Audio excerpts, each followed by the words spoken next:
Hello दोस्तों, मेरे channel the true form of fear पर आप सभी का स्वागत है। मेरे इस चैनल पर आपको मिलेगी कई खौफनाक और सच्ची कहानियां। यदि आपके पास भी कोई सच्ची कहानी है तो मुझे मेरे टेलीग्राम या जीमेल पर भेज सकते हैं। मैं आपकी कहानियों को दूसरों तक पहुंचाने की कोशिश करूंगा। और यदि आप मेरे इस चैनल पर पहली बार आए हैं तो मेरे इस चैनल को सब्सक्राइब कर लें और नोटिफिकेशन बेल को भी ऑन कर लें ताकि आप तक मेरी आवाज जल्द से जल्द पहुंच पाए। तो शुरू करते हैं कहानियों के सिलसिले को। आज की पहली कहानी तालाब के रहस्य पर है। गांव नरैनी के बीचों बीच एक पुराना तालाब था जिसे लोग काल ताल कहते थे। यह तालाब सालों से वीरान पड़ा था। गांव वालों का मानना था कि वहां कुछ अनहोनी होती है। बीते 3 महीनों में वहां 3 युवाओं की लाशें मिली थीं और किसी के शरीर पर चोट का एक भी निशान नहीं था। गांव के सरपंच ने पुलिस को खबर दी, लेकिन पुलिस भी तालाब की घटना को आत्महत्या बताकर चली गई। गांव के लोग अब उस तालाब के पास जाना भी पसंद नहीं करते थे। अर्पण एक पत्रकार था जो इन घटनाओं की सच्चाई जानने के लिए गांव आया। वह अंधविश्वासों पर विश्वास नहीं करता था और इस घटना के पीछे का सच जानने के लिए दृढ़ था। गांव में उसने कई लोगों से बात की, लेकिन सभी एक ही बात कहते, बेटा उस तालाब के पास मत जाना। जो भी वहां गया वापस नहीं आया। अर्पण ने सोचा कि यह डर केवल लोगों की कल्पना का हिस्सा है। उसने तय किया कि वह खुद तालाब पर जाकर पूरी घटना की पड़ताल करेगा। अर्पण ने रात के 11 बजे तालाब पर जाने का फैसला किया। वह अपनी टॉर्च और कैमरा लेकर निकला। तालाब के पास पहुंचते ही ठंडी हवा चलने लगी। आसपास घने पेड़ थे जिनकी छायाएं पानी में अजीब आकृतियां बना रही थीं। तालाब की सतह पर हल्की हलचल हो रही थी, जैसे कोई पानी में तैर रहा हो। अर्पण ने इसे हवा का असर समझा और अपने कैमरे से तस्वीरें लेने लगा। तभी उसे महसूस हुआ कि कोई उसे पीछे से देख रहा है।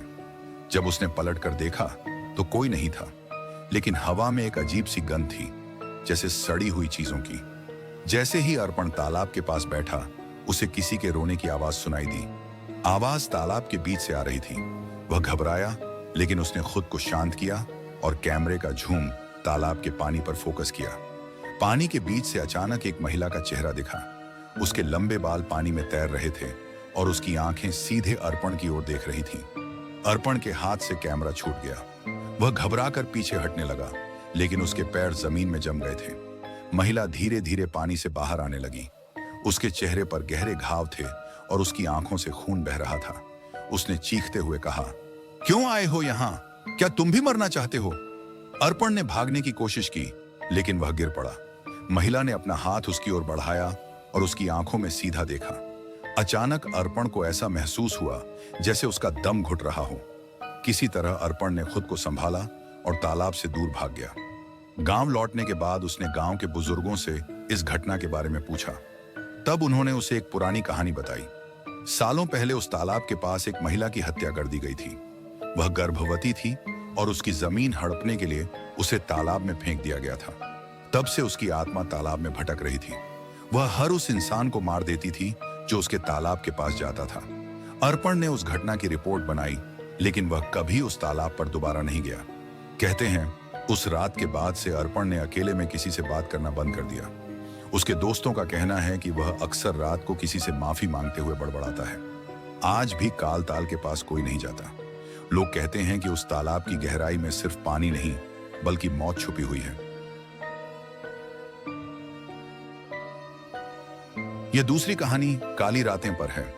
गांव का नाम था कन्हैया और यह गांव किसी समय खुशहाल और हलचल से भरा हुआ था, लेकिन अब यहां सब कुछ सुनसान था। दरअसल गांव में कुछ अजीब घटनाएं घटने लगी थीं, जिनके बारे में लोग धीरे धीरे बात करने से डरने लगे थे। और जब से मधु नाम की लड़की गायब हुई थी, गांव के लोग रात में बाहर निकलने से कतराने लगे थे। मधु एक खुशहाल लड़की थी। वह गांव के पास के जंगल में अक्सर अकेले घूमने जाती थी, लेकिन एक रात जब वह घर वापस नहीं आई तो यह घटना गांव में एक भयावह रहस्य बन गई। हर कोई हैरान था। उसके परिवार ने उसकी तलाश की, लेकिन उसकी कोई खोज नहीं हुई। फिर कुछ दिनों बाद गांव में यह अफवाह फैल गई कि काली रातें आने वाली हैं और जो भी रात में अकेले बाहर निकलेगा वह गायब हो जाएगा।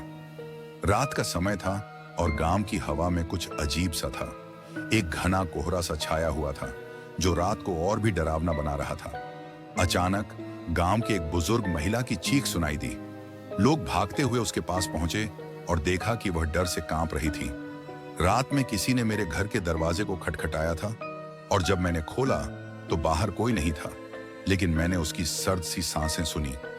यह सुनकर गांव में भय और भी गहरा गया। लोग घबराए हुए थे। प्रवीण, एक युवा लड़का जिसने हमेशा अफवाहों को नकारा था, ने तय किया कि वह इस रहस्य का पर्दाफाश करेगा। वह रात को अकेले जंगल में जाएगा और देखेगा कि आखिरकार रात को क्या होता है। सब कुछ केवल डर और भ्रम है। मुझे जानना होगा कि ये घटनाएं क्यों घट रही हैं, उसने सोचा। रात के अंधेरे में प्रवीण जंगल की ओर बढ़ा। उसने अपनी टॉर्च जलाई, लेकिन वह जल्दी ही महसूस करने लगा कि उसके कदम धीरे धीरे भारी होते जा रहे थे। हवा में एक ठंडक थी और पूरे जंगल में सन्नाटा था। कोई पक्षी नहीं था, कोई जानवर नहीं, बस सन्नाटा। प्रवीण का दिल तेजी से धड़कने लगा, लेकिन उसने खुद को दिलासा दिया, कोई बात नहीं, मैं केवल सच्चाई जानने आया हूं। जंगल के भीतर गहरी अंधेरी गलियों में चलते हुए उसे अचानक महसूस हुआ कि जैसे वह अकेला नहीं था। कुछ था जो उसकी नजरों से छिपा हुआ था, लेकिन वह महसूस कर सकता था। उसका दिल बहुत तेजी से धड़कने लगा और तभी उसने सुनी किसी की धीमी गहरी सांसें। वह अचानक ठिठका और चारों ओर देखा, लेकिन कोई नहीं था। हवा के साथ एक अजीब सी आवाज गूंज रही थी। वह अपनी टॉर्च को इधर उधर घुमाने लगा, लेकिन उसकी रोशनी से कुछ भी साफ नहीं दिखा। फिर वह एक पेड़ के पास पहुंचा, जहां उसे कुछ अजीब सी छाया दिखाई दी। उसकी टॉर्च की रोशनी ने उस छाया को और अधिक स्पष्ट किया। वह एक महिला थी जो पूरी तरह से काले कपड़े पहने हुए थी और उसकी आंखें पूरी तरह काली थीं, जैसे किसी मृत आत्मा की। उसके चेहरे पर एक गहरी चुप्पी थी, लेकिन वह महिला धीरे धीरे प्रवीण की ओर बढ़ने लगी। तुमने मेरी मदद क्यों नहीं की? महिला की आवाज धीमी और गहरी थी, जैसे वह सीधे प्रवीण के भीतर से आ रही हो। प्रवीण सन्न रह गया। उसका दिल तेजी से धड़कने लगा, उसकी सांसें रुकने लगीं। वह समझ नहीं पा रहा था कि वह क्या कर रहा है। महिला की छाया अब उसके सामने थी और वह धीरे धीरे उसके करीब आ रही थी। क्या तुम मुझे बचाओगे? महिला ने फिर से पूछा और उसके चेहरे पर दर्द और क्रोध की मिश्रित अभिव्यक्ति थी। प्रवीण के सिर में अचानक मधु का चेहरा आया। क्या यह वही महिला थी? क्या यही वह लड़की थी जो गायब हो गई थी और अब उसकी आत्मा बुरी तरह तड़प रही थी? प्रवीण ने डर के बावजूद महिला से पूछा, तुम कौन हो? महिला ने धीरे से उत्तर दिया, मैं मधु हूं। मुझे यहां छोड़ दिया गया था, मुझे मार दिया गया और अब हर रात जब काली रातें आती हैं, मैं उन्हें ढूंढती हूं जो मेरे जैसे अकेले होते हैं, क्योंकि जो भी मुझे ढूंढे बिना इन अंधेरी रातों में खो जाता है, वह मेरे साथ हमेशा के लिए रह जाता है। प्रवीण की हड्डियां जमा दी गईं। उसकी आंखों में घबराहट थी और वह धीरे धीरे पीछे हटने लगा। उसने अपनी टॉर्च की रोशनी फिर से महिला पर डाली, लेकिन जैसे ही उसने रोशनी की दिशा बदलने की कोशिश की, महिला गायब हो गई। वह हवा में विलीन हो गई, जैसे उसने खुद को हवा में समाहित कर लिया हो। प्रवीण डर से कांपते हुए गांव वापस लौट आया। उसकी आंखों में वही महिला और उसकी दर्द भरी आवाज फिर से गूंज रही थी।